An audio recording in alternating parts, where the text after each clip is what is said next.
is CBS News Miami. Good afternoon, and thank you for joining us. I'm Najahe Sherman, and welcome to CBS News Miami's 4 p.m. Quickcast. Let's take a look at today's top stories. We begin with breaking news off the top. A dangerous drive in Hialeah Gardens. Florida Highway Patrol rushed to the scene of a crash involving a FedEx truck. Chopper 4 was over the southbound lanes of the Turnpike. This is near mile marker 35. The driver of the truck lost control, causing it to overturn onto its left side. No injuries reported. 4 lanes were closed but have since reopened. Always alerting, always tracking. This is Next Weather. And taking a live look outside, we had sunny breaks today in between showers and storms. Let's get right to Next Weather Chief Meteorologist and Hurricane Specialist Ivan Cabrera with a look at the holiday weekend ahead. Are you ready for it? Yeah, welcome Rain here. Or shine. Yes. And it's going to be a little bit of both. Naja, good to see you here on a Friday as we kick off the 3-day holiday weekend. We continue with these nice breaks. Yesterday's breaks, we would stop raining, but it would stay overcast. We talked about that, how today was going to be a bit different. It certainly has. It's a little cheery, more cheery to be outside with the sunshine out there. Just a couple showers left over. Miami Lake's getting in on that. Next Weather Rain Track, you'll be able to see the movement towards the west. We're not done for the rest of the evening. There will be those flying showers that come in off the Atlantic, particularly down to the Keys as well. There you see the clock between 9 and midnight. Once again, we'll get those overnight showers, and those will include some lightning as well. So you'll be hearing the thunder once again. This pattern has not broken here. And there you see through 11:30 midnight, that continues. So we have two things working against us as far as like full sunshine. We're not going to get that in the rainy season, but we have an upper low coming in along with some moisture coming in with a tropical wave. All this will combine to not just make more showers and storms with increasing rain coverage, but also to make them more prolific rainmakers here. So the atmosphere will have a lot of tropical moisture, so we'll be able to crank out some good downpours here. So we're thinking the potential for several inches, but throughout the entire weekend, not just, in one day here. Friday at 6 o'clock, here we are as we continue with Rain Tracker for tomorrow. You'll see showers and storms developing through the afternoon, then pushing towards the west. We'll describe it as on and off rainfall through the weekend. I think that would be the best way to do it because these overnight showers will continue. The difference on Sunday, we're going to get more of a southerly wind. So instead of these flying storms that come east to west and get out of the way, more of a south to north movement. So things will be a little bit slower. And I think for Sunday, we'll have the capability or the probability a little bit higher to get to some more significant rainfall on the ground between, say, noon and 6 o'clock. And then we'll quiet things down. As we check in on the totals here, again, anywhere from 1 to 3 inch plus here across some areas. Some of these thunderstorms that train over the same pockets or the same area will be capable of producing some locally heavy rainfall. So we'll watch for that. But all in all, not a terrible weekend. We would like the rain chances a little bit lower, but that's not in the cards for us here. As we check in on 2 tropical disturbances here, they're both waves, not organized right now. The one south of Cabo Verde has a 20% chance of developing, but it's the one further west that has a 40% chance of developing. We have plenty of time to watch it. The models tracking this due west through the Caribbean, perhaps as a tropical depression or tropical storm as we head into late next week. Here are the rain chances, 60% coverage, and then lower beginning Tuesday through the rest of next week. Ivan, thank you. Holiday travel is well underway. Millions of people are expected to hit the highway for their getaway. Local law enforcement is reminding everyone that the key to a great weekend is staying safe. CBS News Miami's Morgan Reiner is outside Miami-Dade Police Headquarters in Doral. She has more on what drivers need to know. Holiday time means more people here and more people drinking, something that Miami-Dade PD, they are anticipating, which is why they will have checkpoints on the roadways and the waterways throughout the weekend.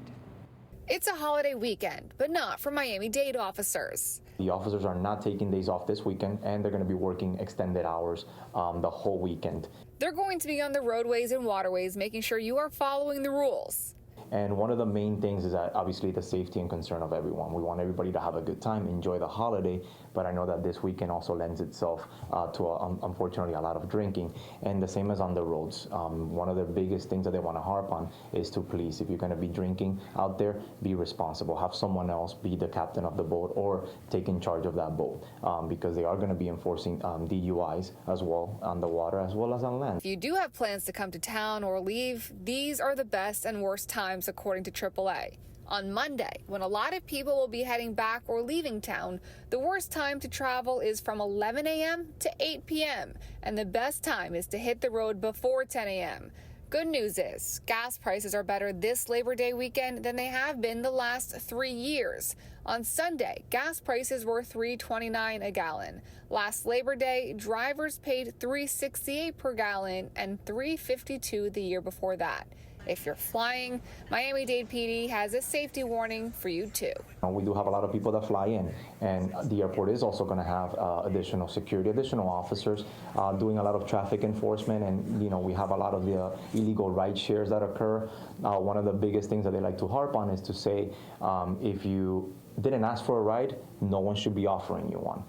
They have designated areas for rideshare. Miami-Dade PD added that you may want to check the weather before you hit the roadways or even the waterways. They said this might be a weekend to stay indoors. In Doral, Morgan Reiner, CBS News, Miami. And this is the scene at Miami International Airport. You can see the security lines are long. So if you do have plans to fly out, pack your patience and always check with your airline before you head out to the airport. Now at 4, a man facing a felony attempted murder charge received bond. It's more than a week after his arrest. Anthony Mitchell allegedly shot at an Opa-locka City Commission candidate. CBS News Miami's Joe Gorcho joins us outside the courthouse and explains what happened. Court is denying the motion to dismiss.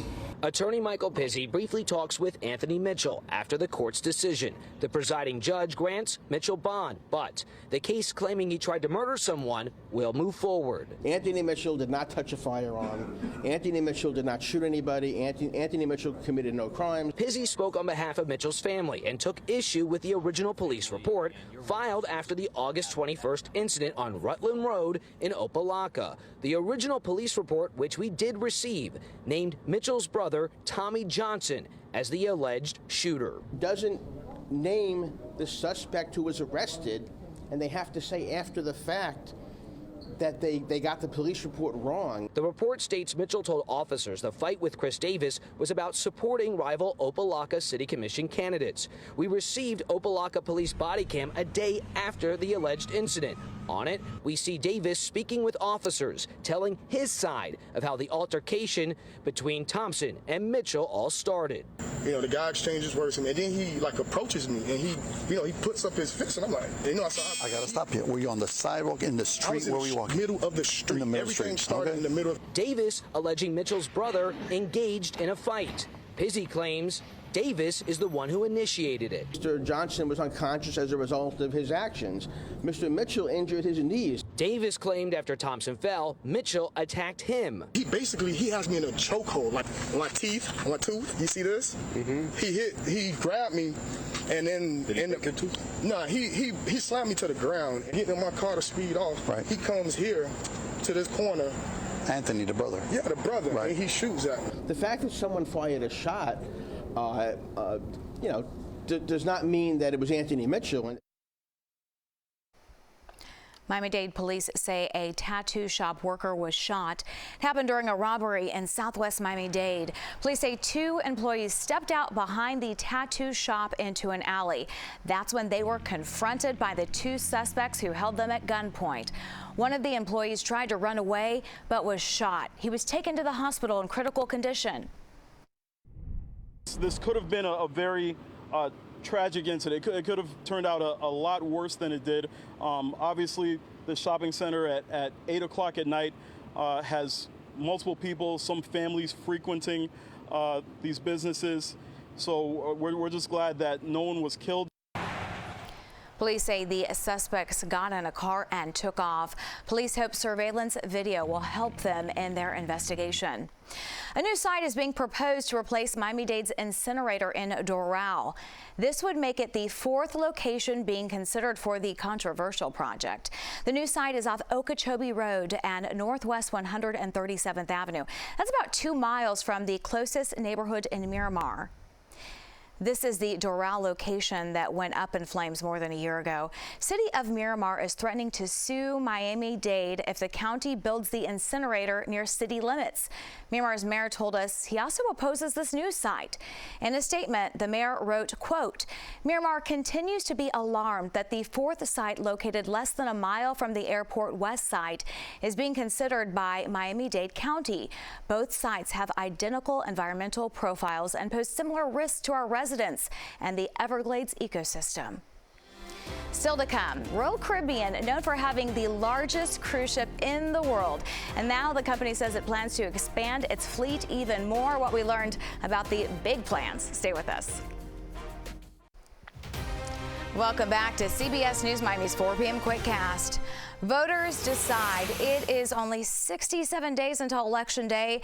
Both nominees for president are working to clarify their stances on hot-button issues. CBS News Miami's Natalie Brand reports from Washington. Let's be clear, my values have not changed. In her first major interview as the Democratic presidential nominee, Vice President Kamala Harris was pressed on some of her policy shifts over the years, including signaling during the primary in 2019 she supported a ban on fracking. No, and I made that clear on the debate stage in 2020, that I would not ban fracking. As vice president, I did not ban fracking. As president, I will not ban fracking.